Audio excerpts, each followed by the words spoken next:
Les invito, mis hermanos, a buscar ahí Apocalipsis, capítulo 2, versículo del 8 al 11.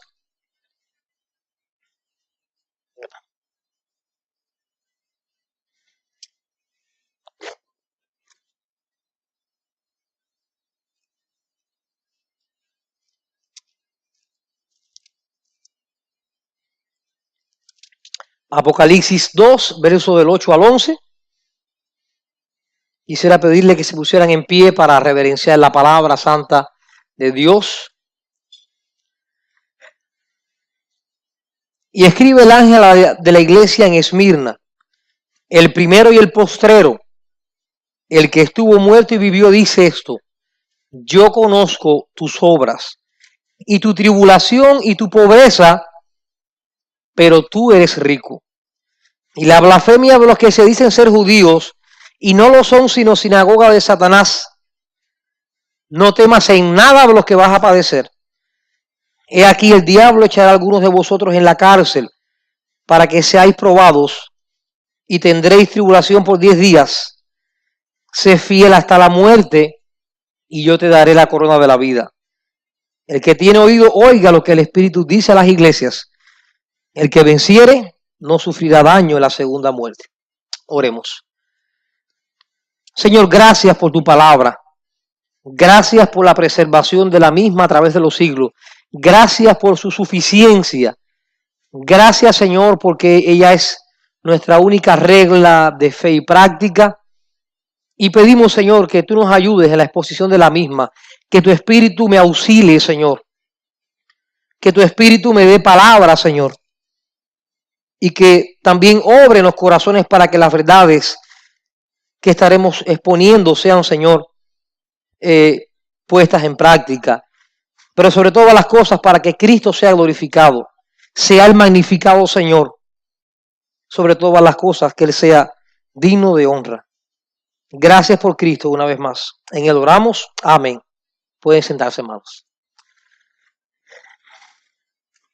Bien, Apocalipsis, una carta cuyo autor es Juan. Ahí lo vemos en el capítulo 1, versículo 1. Se estima que la escribió desde Patmos, habiendo sido desterrado en el año 95 aproximadamente. Desde allí recibió del Señor palabra y él pudo escribir esta carta inspirado en el Espíritu. Es maravillosa la visión que nos presenta el capítulo 1 del Cristo glorificado. Del verso 13 al verso 20 se nos presenta un Cristo en pura magnificencia, con poder para juzgar, con poder para gobernar. Y el capítulo 2 y 3 de Apocalipsis se conoce como lo que se llaman las cartas a las 7 iglesias. Y estos mensajes fueron dirigidos a congregaciones locales, considerando situaciones particulares de cada una de ellas. El objetivo era motivarles en su vida espiritual y amonestarles en algunos pecados y alentarles a corregir las cosas defectuosas que prevalecían en la mayoría de ellas. Por eso es común ver una estructura muy similar en las cartas a las iglesias. Hay una presentación del Señor. El Señor se presenta con ciertos títulos. Hay exhortación. Hay también amonestación. Y se ve muy común en cada carta que se mantiene esta lógica a la hora de dirigirse a las iglesias. Dichas iglesias de manera simultánea representan condiciones que existían en aquellos tiempos y que han existido a través de toda la historia hasta la iglesia de hoy. De manera que estas cartas, o que esta carta a las iglesias, estas cartas, poseen una aplicación directa a las iglesias originarias, pero también poseen una aplicación universal a todas las congregaciones a través de los siglos y hasta la edad presente. Como dice el capítulo 2, versículo 7, dice allí la palabra: el que tiene oído, oiga lo que el Espíritu dice a las iglesias. Así que vemos estas cartas también como relevantes para nosotros hoy en día también. La carta a la iglesia de Esmirna es una carta bien significativa. Esmirna era una ciudad bien conocida, aproximadamente tenía unos 200,000 habitantes.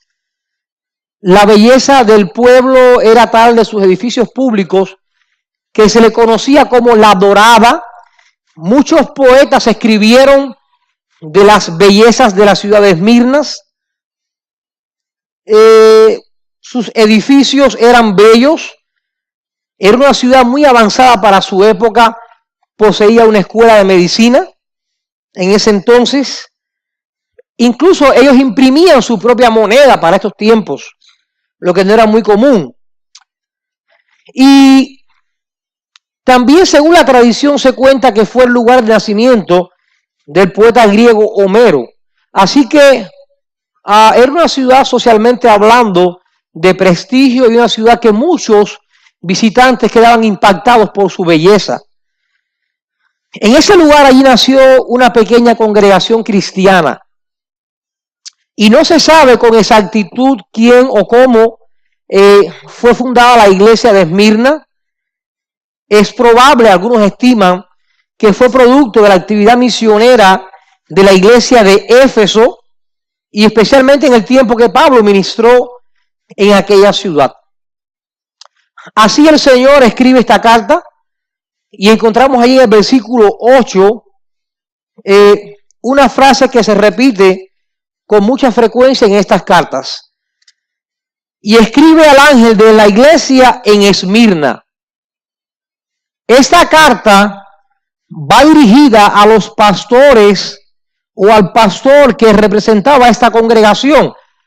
Hay debate sobre si se refiere a los ángeles o una especie de ángel que guardaba la iglesia, pero la gran mayoría de los comentaristas, y yo coincido, que se refiere al pastor o pastores de la iglesia, debido a que el término águilos en griego es mensajero. Así que esta carta va dirigida precisamente a quienes precedían sobre la iglesia. Y esto nos hace ver, sobre todas las cosas, hermanos, la gran responsabilidad que tenemos aquellos que presidimos en la iglesia del Señor. Dice la Biblia que el que anhela obispado, buena obra desea. Pero los obispos y aquellos que anhelan el ministerio deben de estar conscientes de la gran responsabilidad que tenemos delante del Señor al pastorear su iglesia. Así que si esta mañana hay alguien por ahí que está sintiendo anhelo al ministerio, yo le exhorto, es una gran bendición ser llamado, pero es una gran responsabilidad apacentar la grey que el Señor compró con su propia sangre. Allí en Hebreos 13:17 se nos enseña a obedecer a vuestros pastores y sujetarnos a ellos, y da una razón. ¿Por qué? Porque velan por sus almas como quienes han de dar cuenta. Un día los ancianos de la iglesia daremos cuenta ante el Señor de la iglesia. Así que, hermanos, hay gran responsabilidad sobre las personas que ministran en la iglesia. Si es una oración es constantemente hecha en nuestra iglesia, es orar por los pastores de la iglesia. Oren mucho, hermano, por los ancianos que presiden en su iglesia.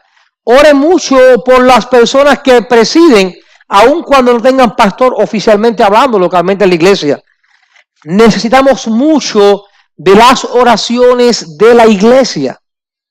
Y siempre en los cultos de domingo en nuestra iglesia hay un espacio que tenemos oraciones públicas. Y un motivo fijo de oración es orar por los pastores. Somos constantemente muy presionados por el maligno. Él sabe cuán proclives somos al pecado y sabe cuánto daño puede ocurrir la deficiencia de un ministro. Así que el Señor dirige la carta al ministro de esta iglesia y se presenta, como es común en estas cartas, y usa los siguientes títulos. Escribe al ángel de la iglesia en Esmirna, el primero y el postrero, el que estuvo muerto y vivió, dice esto. Cristo se está presentando como el primero y el último. Y si recordamos bien el Antiguo Testamento, precisamente nos damos cuenta que este título del primero y el último es usado comúnmente por el Señor también allí. Allí en Isaías 44:6 vemos a Dios el Padre reconociéndose como el primero y el último. Fuera de mí no hay otro Dios. También Isaías 48:12. Y esto nos hace ver la esencia de la igualdad y la divinidad de Cristo con el Padre. Participan de la misma sustancia y la misma esencia. Dios y el Padre son uno. Y cuando Cristo está dirigiendo a esta iglesia, precisamente como el primero y el último, se está dirigiendo como Dios mismo. Y este es un pasaje que los mal llamados testigos de Jehová les es difícil de explicar. ¿Cómo Cristo se logra identificar con los títulos del Padre? Y por supuesto creemos que Cristo y el Padre son uno. Hay una Trinidad de la cual participan de la misma esencia y sustancia. Así que Cristo les está diciendo, quien escribe posee plena autoridad y poder sobre ustedes. Y como primero y último es suficiente para socorrerles. Pero además la frase primero y último nos pone en atención de la eternidad del Señor. Él es eterno, es grande para socorrer a su iglesia y tiene la plena autoridad para dirigirse a ella. También el Señor se manifiesta a la iglesia como el que estuvo muerto y vivió. ¿Y por qué Cristo está usando este título a la iglesia de Esmirna? Bueno, precisamente, hermanos, la iglesia de Esmirna se encontraba en un momento de persecución. Se estima que los creyentes de esta iglesia eran constantemente perseguidos. Así que cuando Cristo se presenta como el que estuvo muerto y vivió, se presenta como aquel que pone en manifiesto que aún la muerte es un enemigo vencido. Él sugiere que aun cuando los creyentes puedan sufrir la muerte, deben de confiar que vivirán de nuevo en virtud de la resurrección de Cristo. Cristo les está diciendo, les escribe el que estuvo muerto y vivió. Van a sufrir, van a morir.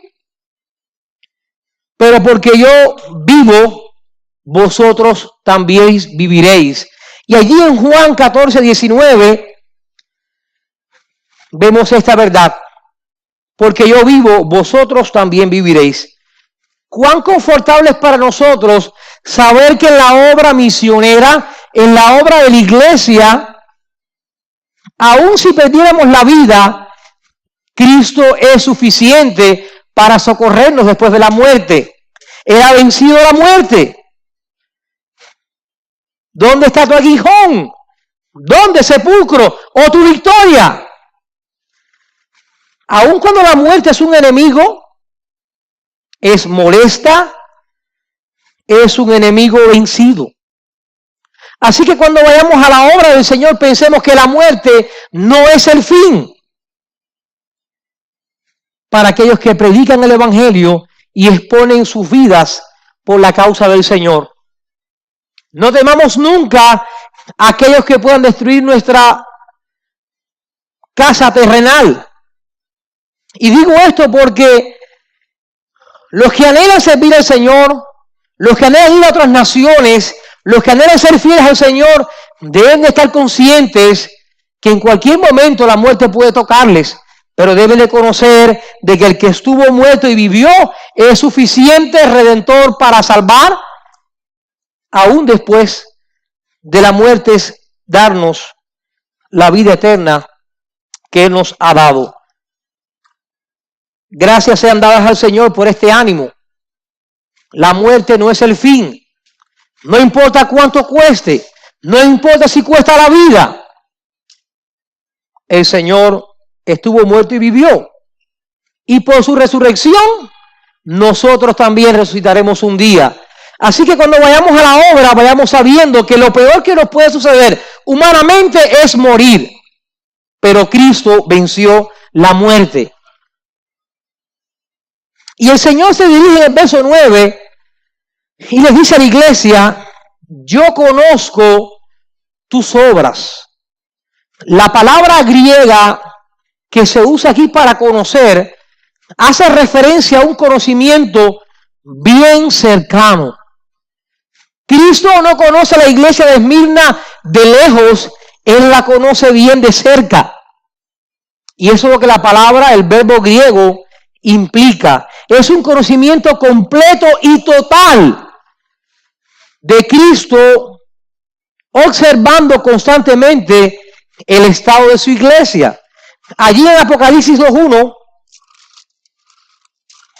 dice que Él anda en medio de los 7 candeleros. Él camina por sus iglesias. Él las conoce. Y Cristo conocía bien de cerca a la iglesia de Esmirna, así como también conoce a la iglesia Miradamit, así como también conoce a la iglesia de Berecer en Cuba. Él está cercano a la iglesia. El Salmo 137 dice: ¿a dónde me iré de tu espíritu? ¿Y a dónde huiré de tu presencia, Señor? Hermanos, nada dentro de la vida de la iglesia queda fuera del ojo divino.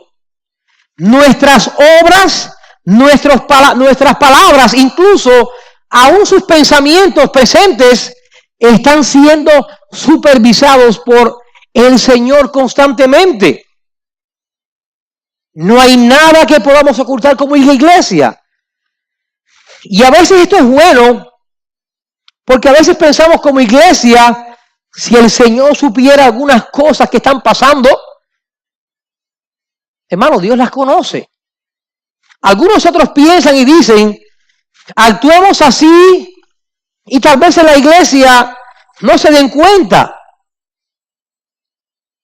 ¿A dónde huiré de tu espíritu? ¿Y a dónde huiré de tu presencia? Hermanos, Cristo conoce esta iglesia como nadie. Y cuando nosotros vivimos conforme a esta verdad, esto genera en nosotros, debe de generar un temor reverente.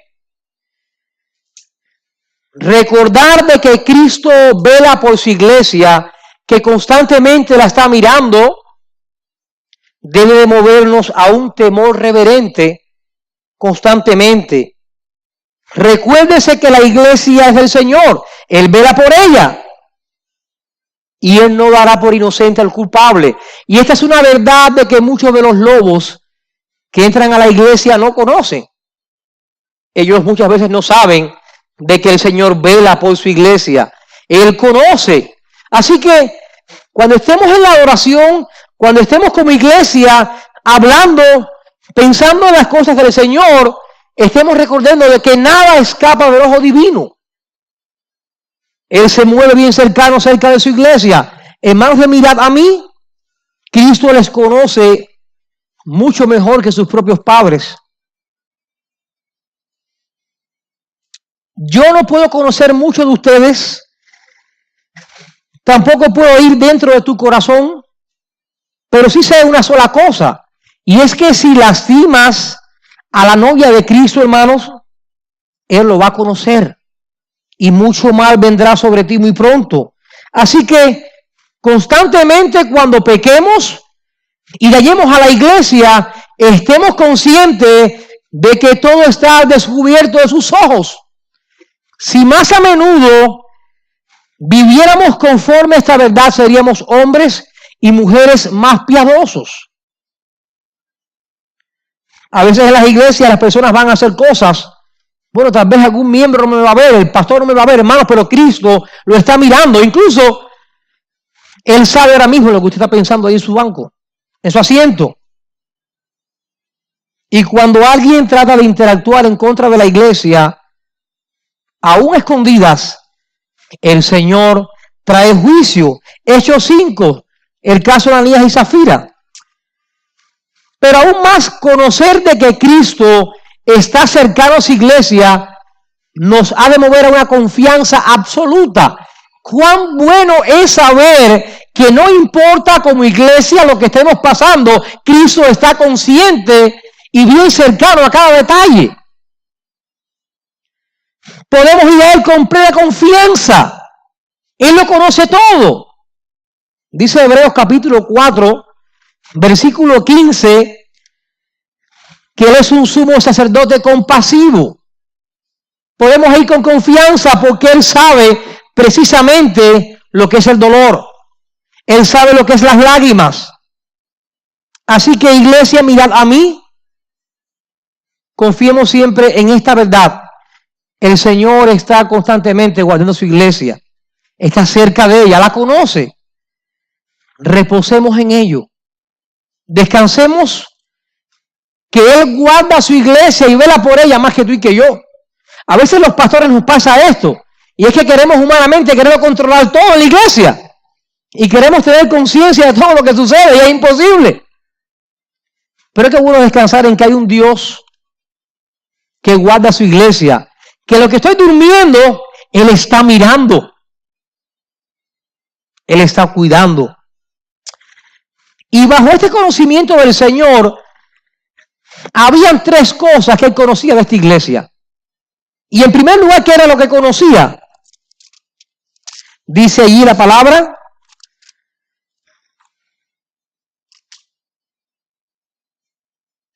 conozco tus obras, sé todo lo que haces, tu tribulación. Cerca del año 25 después de Cristo, la ciudad de Esmirna ganó la distinción única de levantar un templo al emperador Tiberio. En ella se destacó el culto al emperador, y cada año los habitantes debían ir y quemar incienso ante este monumento. La mayoría de los cristianos se negaban a hacerlo y eran contundentemente perseguidos y atrozmente puestos a muerte. El Señor sabía la tribulación de la iglesia de Esmirna, sabía lo que estaban pasando, sabía la persecución por parte de Roma, por parte de los judíos. Hermanos, ¿han pensado por un momento lo que significa estar adorando en un culto, pensando que en cualquier momento puede venir un grupo de hombres armados y matarnos a todos? Se cuenta la vida de aquellos primeros creyentes de los primeros siglos de la iglesia que se reunían en las catacumbas. ¿Saben lo que era la catacumba? Era el alcantarillado romano. Y algunos se reunían allí y había algunos que velaban. Y con mucha frecuencia las tropas romanas irrumpían y ponían a muertes a todos. Hermanos, dé gracias a Dios porque puede sentarse y adorar ahí con su mente tranquila. Pero recuerde y ore por aquellos que no lo pueden hacer y que en este momento lo están haciendo bajo presión, que en cualquier momento sus vidas pueden ser puestas en riesgo. Hermano, ¿estás dispuesto a dar tu vida por Cristo? ¿Estás dispuesto a sufrir tribulación como los creyentes de Esmirna? ¿Estás dispuesto a incluso poner en riesgo la vida de tus hijos por amor al Señor? Dicen algunos que Nerón tomaba a los cristianos y les prendía fuego para iluminar algunas áreas de su cercanía. La persecución, hermano, es dura, es difícil, es dolorosa. Hay muchos ejemplos de persecución en el cristianismo. Desde el inicio hasta el final, el cristianismo se ha escrito con sangre. Hay un libro de John Fox, el libro de los mártires, llore con ese libro. La persecución es dura, dolorosa, pero como el fuego quita la escoria del oro, así también lo hace con la maleza de la iglesia. Hermanos, ¿ha crecido tanta maleza en la iglesia? ¿Ha crecido tanta maleza en la iglesia que hoy más que nunca, aun cuando sea difícil entenderlo, creo que de vez en cuando la iglesia merece una persecución? La historia de la iglesia lo demuestra. Cuando estaban siendo perseguidos en los primeros 3 siglos del cristianismo, todo iba bien. Los mataban, peleaban, los asesinaban, iban al Coliseo, pero tan pronto como se editó el edicto de Milán, la iglesia tuvo tranquilidad y comenzaron los conflictos, y comenzaron los concilios y las divisiones. Cuando nuestra mente está tan tranquila, tenemos tanto tiempo para discutir cosas a veces tan sencillas que nos llevan a dividirnos. Pero cuando nuestra mente está ocupada, no hay tiempo para pensar en tales cosas. Así que de vez en cuando es bueno que la persecución venga a la iglesia. Señor, limpia tu iglesia. Es bueno que de vez en cuando Dios tome el árbol y lo sacuda y toda aquella hoja que está puesta de manera artificial caiga. Y si algo ha sido para bien en la iglesia en Cuba, es que la persecución de cierta forma nos ha hecho permanecer fieles. Aun cuando tenemos retos, aun cuando quedan cosas por hacer, pero la iglesia funciona muy bien cuando somos perseguidos. Cuando hay tiempo para sentarnos, no hay nada de qué preocuparse, están todas las necesidades básicas en la mesa, no hay por qué preocuparse que nuestra vida está en juego. Comenzamos a maquinar y empiezan los problemas. Que si aquel dijo esto, que si este dijo aquello, que si yo creo esto, hermanos, de vez en cuando oro, Señor, purifica tu iglesia, límpiala. Hoy la iglesia necesita ser limpiada. Hay mucha mala hierba que ha crecido en las puertas de la iglesia. Y la persecución purifica. ¿Qué sería de muchos de aquellos que hoy presentan un evangelio barato, verse en el Coliseo romano rodeado de fieras? Imaginen ustedes a Jesús Adrián Romero en el Coliseo romano rodeados de leones. No quiero jugar qué haría, pero de veras que sería interesante ver qué hacen muchos de estos hombres. ¿Qué haría Joel Osteen si se viera en medio del Coliseo romano a punto de ser aniquilado? ¿Va a hablar de mente positiva? Que Dios nos ayude, hermanos. Y cuando venga la persecución, no la rechacemos, porque aún las cosas difíciles para nosotros, Dios la usa para alcanzar fines mayores. No lo entendemos, pero Dios lo hace. Y humanamente uno dice, Señor, ¿por qué? Pero Dios está obrando, aún en su voluntad permisiva, Él deja de que el diablo venga a nosotros y nos zarandee. Porque somos tan propensos al orgullo y a la arrogancia que de vez en cuando necesitamos ser zarandeados. Así que no sienta vergüenza cuando frecuentemente el diablo le humilla. Usted lo merece, yo lo merezco. Porque con tanta facilidad nos creemos superiores. En Cuba le decimos nos creemos cosas. Fácilmente nos creemos que somos los mejores. La iglesia de Esmirna había sido fiel. El Señor conocía lo que estaban pasando. Dice allí la palabra que también el Señor conocía su pobreza. Y es curioso porque la palabra griega que se usa para pobreza es la misma palabra que se usa para la pobreza de un mendigo. Esta era una iglesia donde los creyentes habían sufrido la confiscación de sus bienes por su fe. Imagine que le quiten su carro, su casa, su cuenta bancaria porque sea cristiano. Imagine que vaya a un trabajo a buscar oficio y le diga, no puedes venir. Eres cristiano, está fuera. Eso pasaba en este momento. Muchos de los creyentes de Esmirna no tenían empleo porque por cristianos eran vistos mal. En los años 80 y 90 en Cuba, cuando alguno iba a la universidad, la primera pregunta era, ¿eres cristiano? Sí. No puedes entrar a la universidad. Muchos claudicaron, pero otros estuvieron dispuestos a sacrificar aún sus becas por Cristo. ¿Qué tú harías, hermanos? ¿Estás dispuesto a vivir en la pobreza por la causa del evangelio o claudicarías en tus principios cuando vengan los momentos duros de la vida? Imagina estos creyentes, familias con niños careciendo de alimentos, sin trabajo, simplemente por ser cristianos. Y hoy nosotros, o muchos, con tanta facilidad, tienen para darle a sus familias, es bueno. Pero ¿qué se haría cuando llegue el momento en donde aún el sustento de tus hijos esté en juego por negar a Cristo?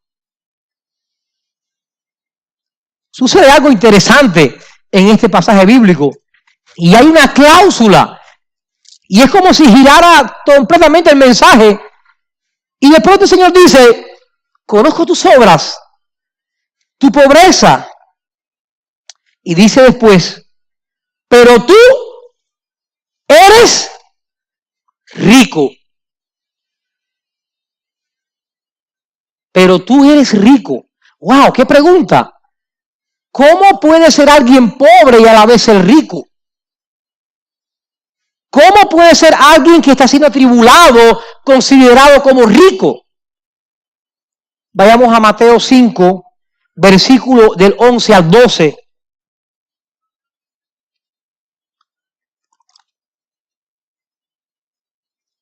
Bienaventurados sois cuando por mi causa os vituperen y os persigan y digan toda clase de mal contra vosotros, mintiendo, gozaos y alegraos, porque vuestro galardón es grande en los cielos. Porque así lo hicieron con los profetas. Santiago 2:5. Hermanos míos amados, oíd.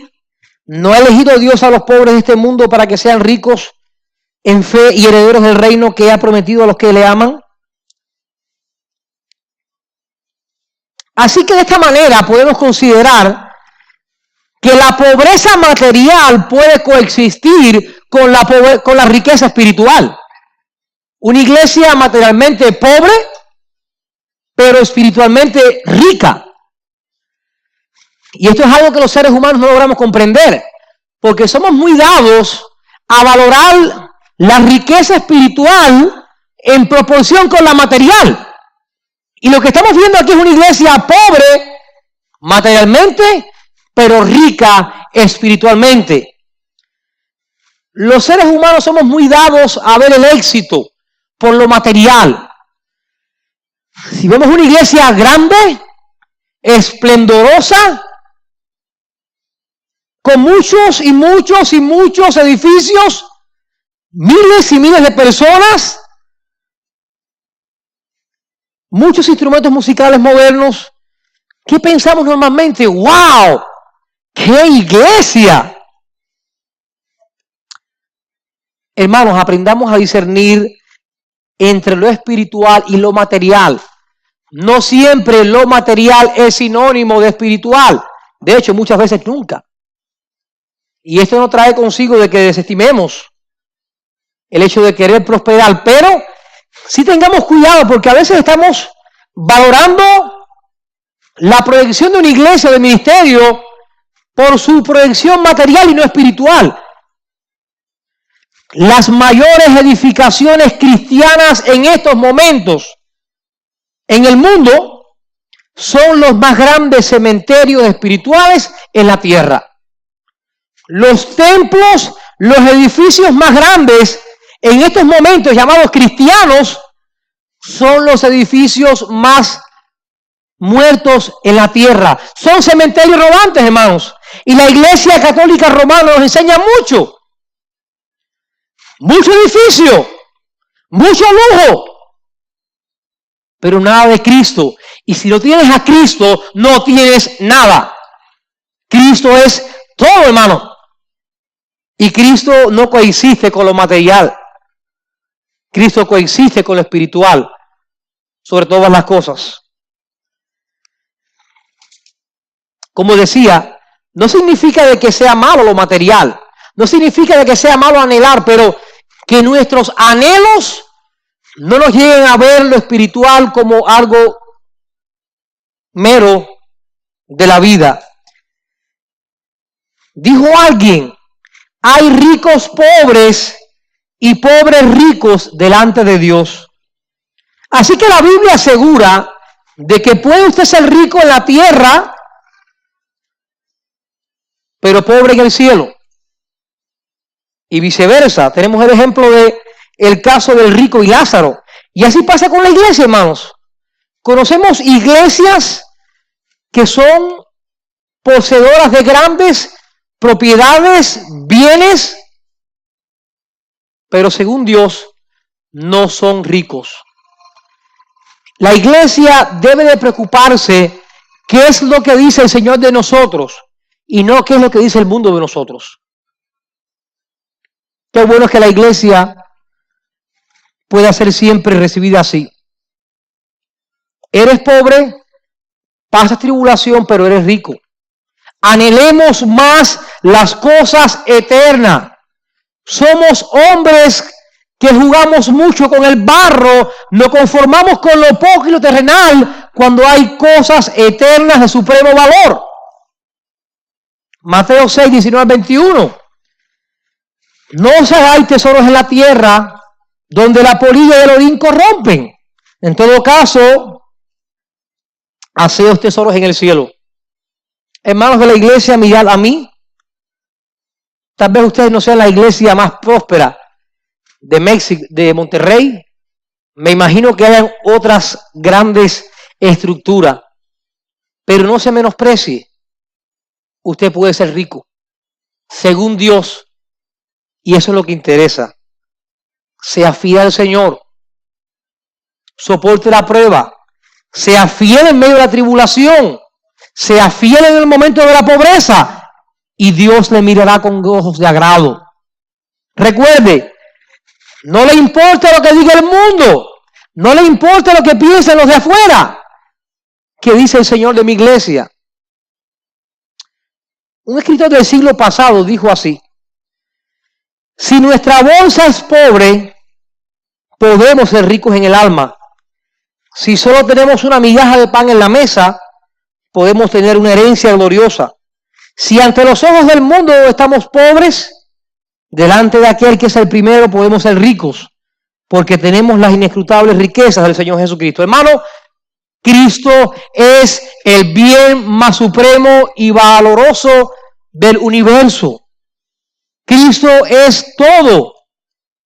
Es el mayor valor en este mundo. Es la perla preciosa. Es el tesoro escondido. Y a menos de que no le veas como el tesoro escondido, como la perla preciosa, no vas a poder disfrutar de la bendición del Evangelio, de su gozo. No importa cuándo suceda. No importa cuánto llore. Tengo a Cristo. Y eso es suficiente para mí. Hay un himno que cantamos en Cuba y dice, se llama así: es todo para mí. Hermano, ¿es Cristo todo para ti? Pues si Cristo es todo para ti, lo tienes todo. Si no lo es, te falta. No solamente el Señor conocía la pobreza, la persecución de esta iglesia, también conocía lo que estaba pasando con los judíos. La blasfemia de los que se dicen ser judíos y no lo son. Y no solamente la iglesia de Esmirna padecía por el imperio romano, también padecía sufrimiento por los judíos. Ellos se opusieron a la fe cristiana. Y muchos de ellos, ¿saben qué hacían? Levantaban calumnia contra los creyentes para que el gobierno romano les matara. Tal es el pecado de estos judíos, que el Señor les llama sinagoga de Satanás. Y esto es importante, hermanos, porque la persecución no solamente viene en manos de los ateos, también viene en manos de los paganos, pero también viene muchas veces en manos de los que algunos dicen amar a Dios. La historia da testimonio y el presente que siempre habrá una falsa iglesia que querrá ostentar de poseer la fe correcta y va a perseguir a aquellos que en verdad no se sometan a ella. Y tenemos toda la historia de la Inquisición, malos recuerdos de cómo la falsa iglesia hizo tales cosas.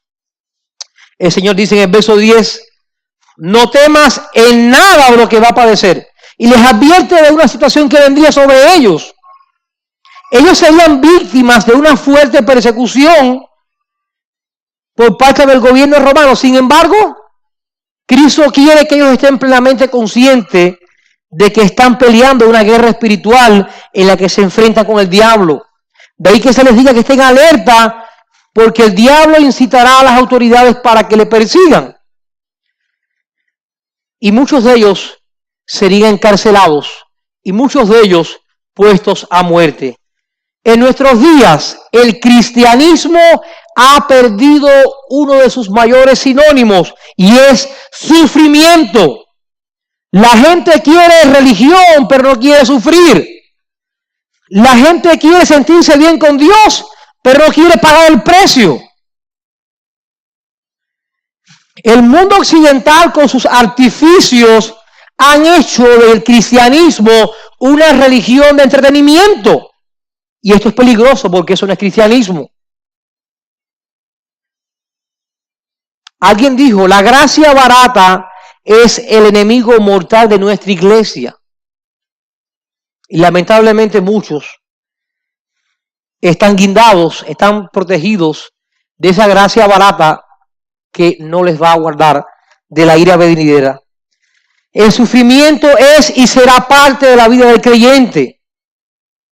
El sacrificio, la resistencia, no es algo ajeno a la vida de un hijo de Dios. A veces vemos el sufrimiento como algo novedoso, hermano. La iglesia siempre ha sufrido. Las páginas de la iglesia están escritas con sangre.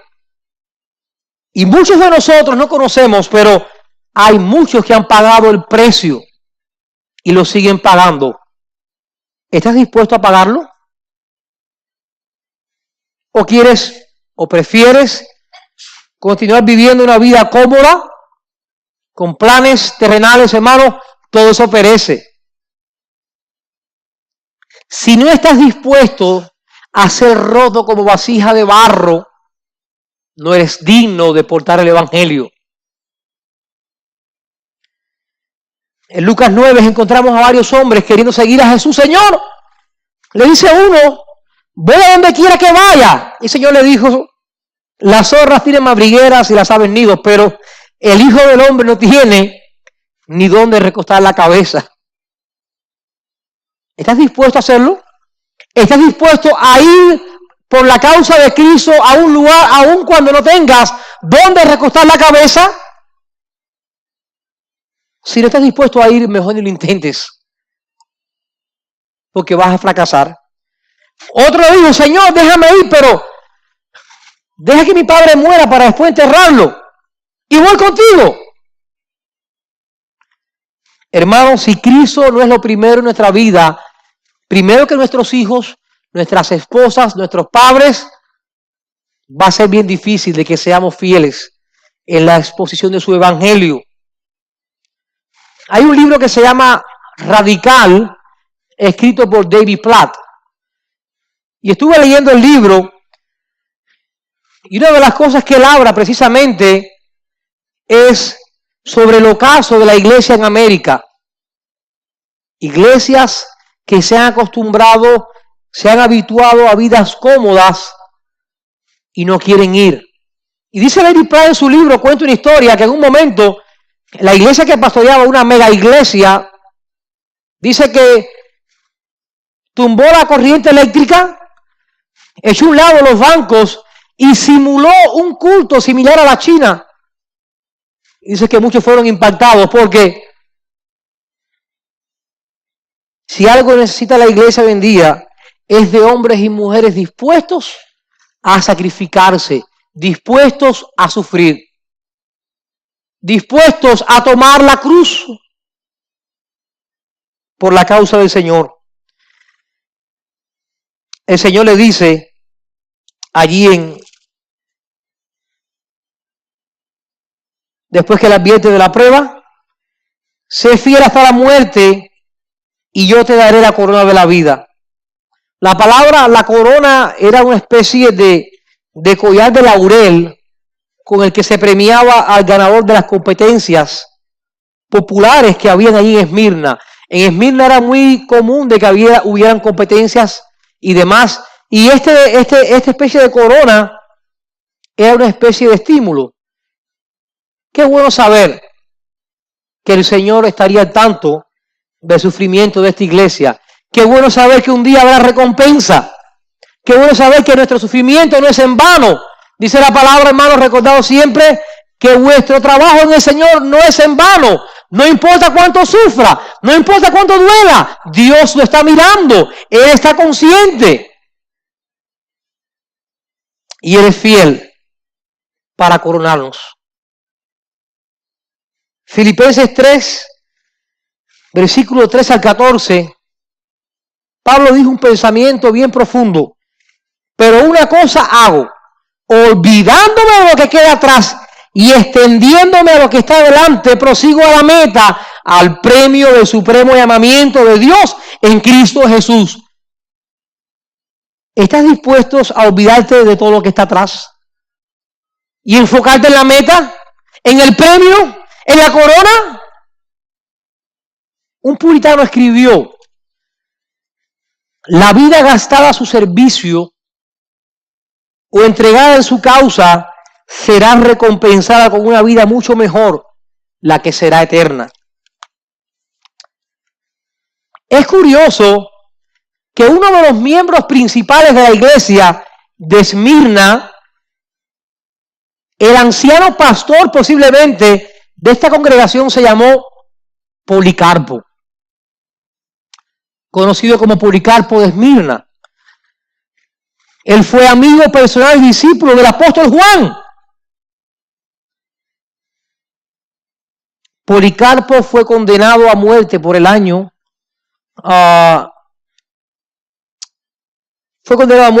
por rechazar el hecho de negar su fe en la persona de Cristo. Así que un anciano de la iglesia de Esmirna es capaz de disponer su vida por la causa de Cristo.